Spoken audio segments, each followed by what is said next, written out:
I've got three 56mm autofocusing lenses for Fujifilm X mount to compare in this video.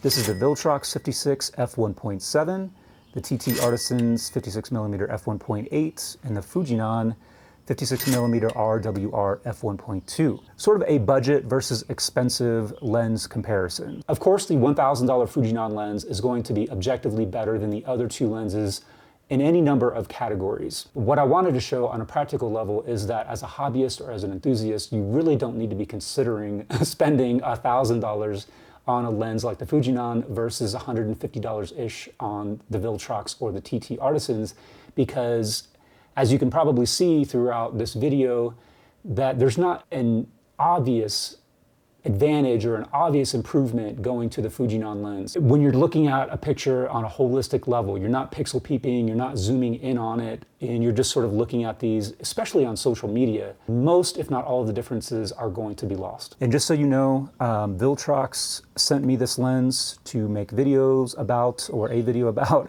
TT Artisans sent me theirs as well.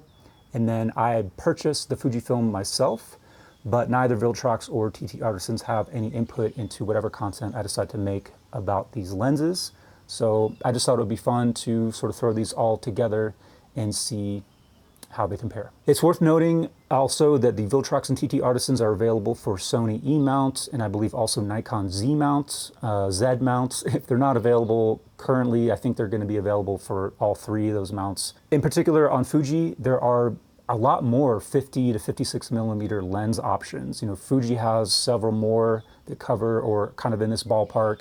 Viltrox has an f1.4 version that's more expensive obviously than this one. So you have a ton of options that are sort of in this range, and it's about an 85mm equivalent on full frame. So this is sort of your short telephoto portrait kind of focal length. All the photo samples in this video I shot using the Fujifilm X-T5 because it's got that 40 megapixel sensor. I wanted to make sure that we had the maximum resolution. It's currently capable on aps-c. And for video, I mostly use the X-H2S because it doesn't have a crop when you shoot video, and I wanted to give you the full sort of aspect ratio of the lenses for video. So let's start off talking about kind of like the build and physical features of each of these lenses, starting with the Fujinon 56 RWR f1.2.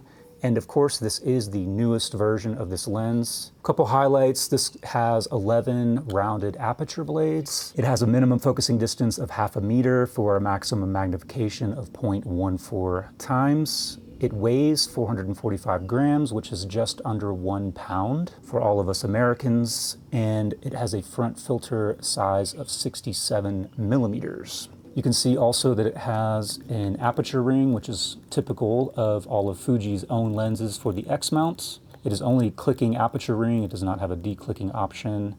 It also has this little button here where you can lock it into the automatic setting, so you can control the aperture with the camera.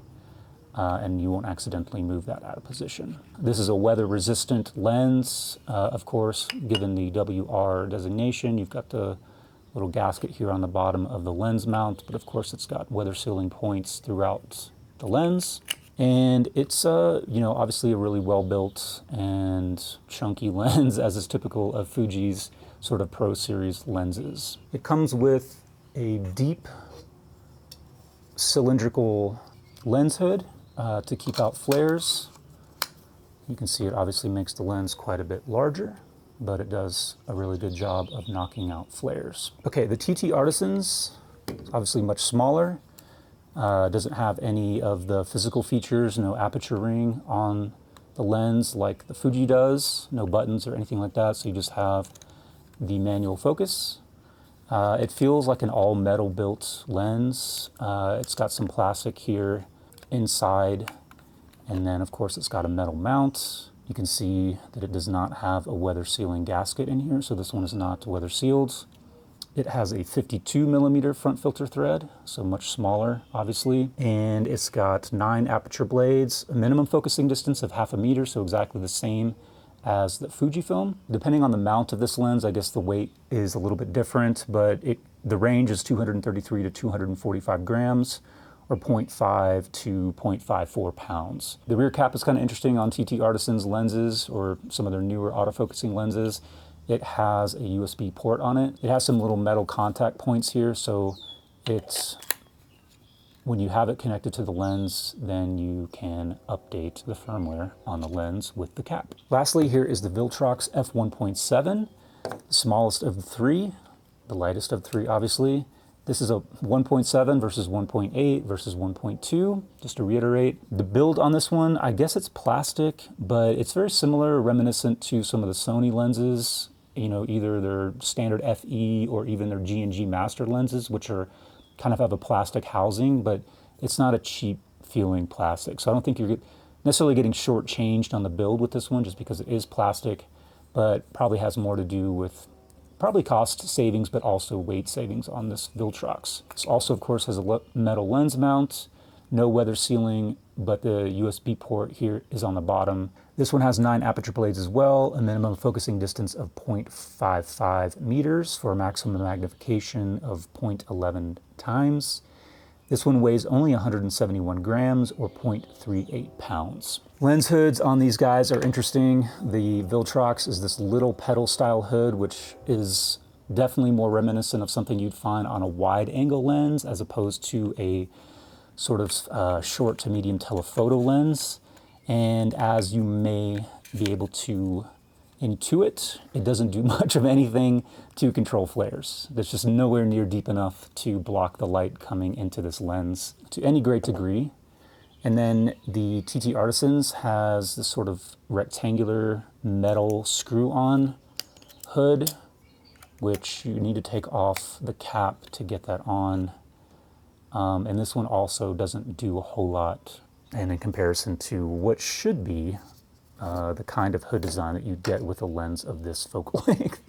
So whatever, just something to point out. Of course, I mentioned these are all autofocusing lenses, and as far as I know, they all have stepping motors. And not surprising given the budget price of the TT Artisans and the Viltrox, but given the expensive price and the fact that this is a version 2 of the Fujinon lens, the fact that this is a stepping motor, I know it's probably disappointing to a lot of people because Fujifilm has typically been updating their lenses with linear motors, but from what I've been able to gather, this was sort of a weight savings and size savings measure on Fuji's part. I guess if it were linear, then this lens would have gotten bigger, I suppose. Speaking about the maximum aperture, the TT is 1.8, the Viltrox is 1.7, and the Fujinon is 1.2. I don't know why Viltrox went with 1.7 versus 1.8. I don't really know that there's a whole hill of beans between those two, but 1.2 versus a 1.8 is a full stop brighter, which means, it typically would mean, like on this lens in particular, if I was at 1.2 versus 1.8,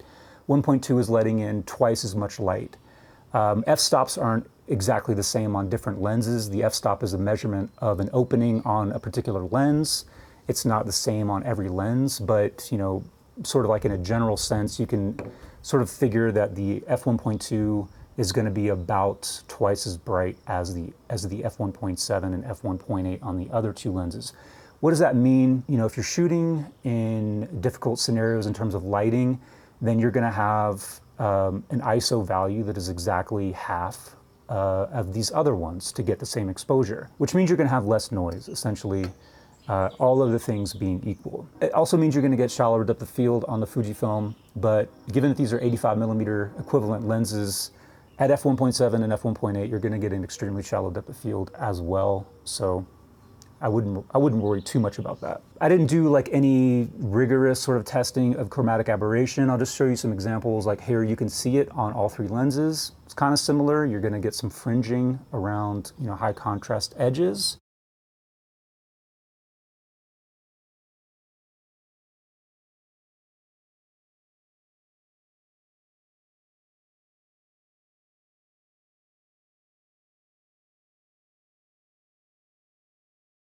In terms of longitudinal chromatic aberration, which is when you start to see some color shifts in the out of focus areas, all three lenses seem to perform pretty well in terms of longitudinal chromatic aberration.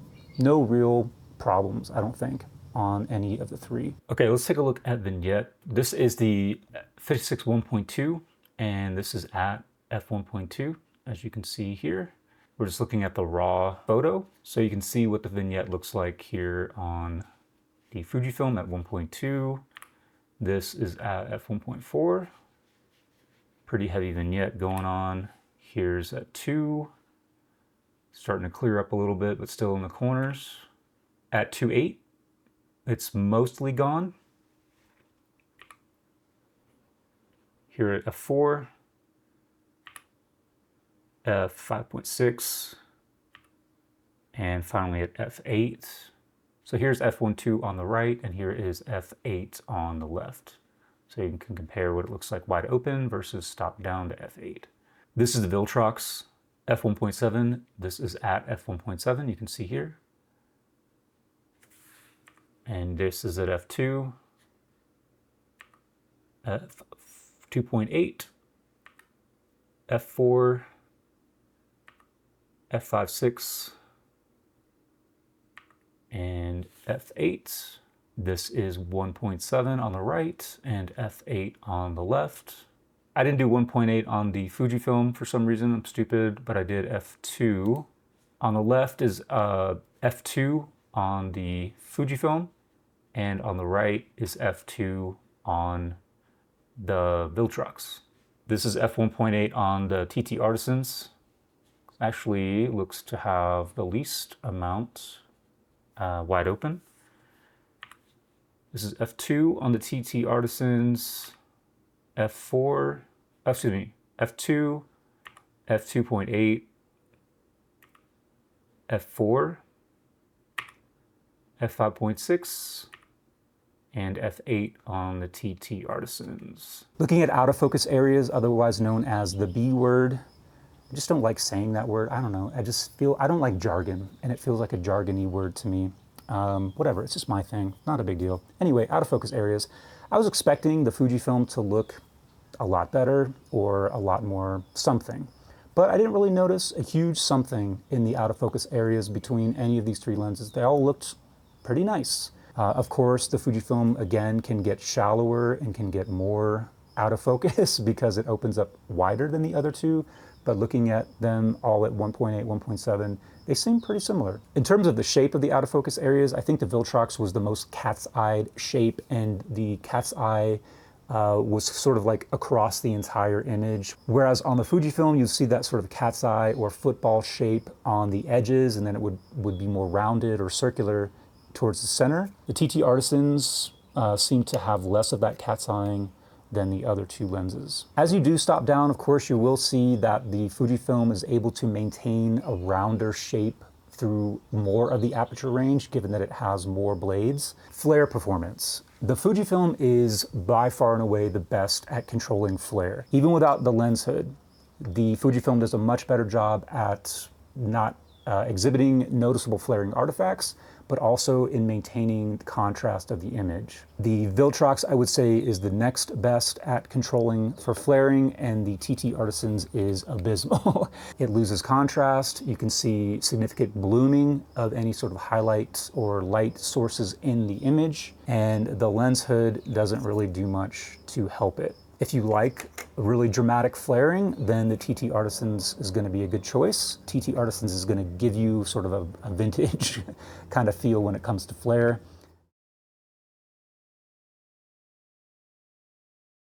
I created a chart, a test chart, to compare the sharpness of these lenses in a more technical or more accurate way, but I didn't want the video to get too long. So I'm just going to try to summarize that quickly. If you want to see that, if you want to see a more detailed comparison between these lenses in terms of sharpness, let me know in the comments and I can make a separate video that's just that. But just to summarize really quickly, the Fujinon lens is insanely sharp, and you can really see the differences between that lens and the other two, especially on that 42 megapixel sensor of the X-T5, the XH2, etc. Especially as you stop the lens down to say f4 to f8, it's on a whole different level. But that is looking at a test chart and zooming in 50%, 100%, and just sort of panning around the image to really take all of those details into account. As you're looking at an image that's not zoomed in, or that's just, that doesn't need to have sharpness all across the frame, those differences are not going to be that apparent. And I think you can probably tell as you look at all the images and videos in this video, one isn't going to be like, oh, that's the Fujinon because it's so sharp. Okay, let's wrap this up with a quick look at video performance. And I didn't do any real deep analysis of video autofocus. They were all okay, similar to how they perform as in autofocus for photography, in that they're not super fast, but they are reliable enough. I think it has more to do with the camera than the lens in terms of how it's able to identify and lock onto subjects. In terms of how they focus, there is a big difference, especially when it comes to the Fujifilm lens. This is not a good lens for shooting video if you need to shift focus during a shot. And when it comes to the autofocus performance, it's loud. It has some pretty noticeable focus breathing, and it's not particularly smooth. So it does a little bit of hunting and shifting to confirm focus, so it doesn't smoothly rack from one object to another. The other two are much less dramatic when it comes to shifting focus, but both will do some sort of confirmation hunting before they lock on. And again, that has more to do with the Fujifilm camera system than the lenses, is my guess. I would imagine that for Sony E-mount and possibly also Nikon Z-mount, that you wouldn't have as much sort of shifting and hunting to confirm focus. When it comes to manually focusing, the Fujifilm is also not a good choice. You can see as you turn the ring that the focus plane shifts in steps. It doesn't smoothly go from one plane to the next. It goes in step by step by step increments. Not something that you want to have happen during a take, during a shot. The other two lenses don't do that. They smoothly move between planes of focus. On Fujifilm cameras, you can typically change the direction of minimum to infinity focus, like the direction that you turn the lens to go from one direction to the other. However, I found that the TT Artisans just went in its own direction. It didn't seem to matter what the camera was set to. It went opposite of the other two. It also has an extremely long focus throw. I have the camera set to linear focus, not acceleration-based focus. And it didn't seem like if I turned it fast, it didn't go further. So it definitely seems like it's linear, but it has an insanely long throw. It's gonna take, it literally takes like this many turns to go from minimum to infinity. And I don't even know if I've gotten there yet. It's really long. It's absurdly long. Good for accuracy, but not good for speed and sort of repeatability. The Viltrox is probably the most normal manually focusing lens of the three. A couple other things that I noticed between the lenses, in terms of field of view, even though these are all 56mm lenses, they don't all have the same field of view. The Viltrox was the widest, the TT Artisans was the tightest. So even though these supposedly have the same minimum focusing distance of 0.5 meters, the normal field of view of the TT Artisans was closer or tighter by default than the Fujifilm. So it seemed, when I first tested that out, it seemed like this one had like a slightly closer minimum focus, but it was really just the fact that it has sort of a tighter field of view to begin with. So I think that's everything. Again, I'm not necessarily picking a winner, saying that one of the three is better than the other. I just wanted to give you sort of an objective comparison and just kind of give you some feedback on how I think about some of the strengths and weaknesses of each of these lenses. So yeah, I appreciate you watching, and if you have any questions, comments, concerns, you know where they go.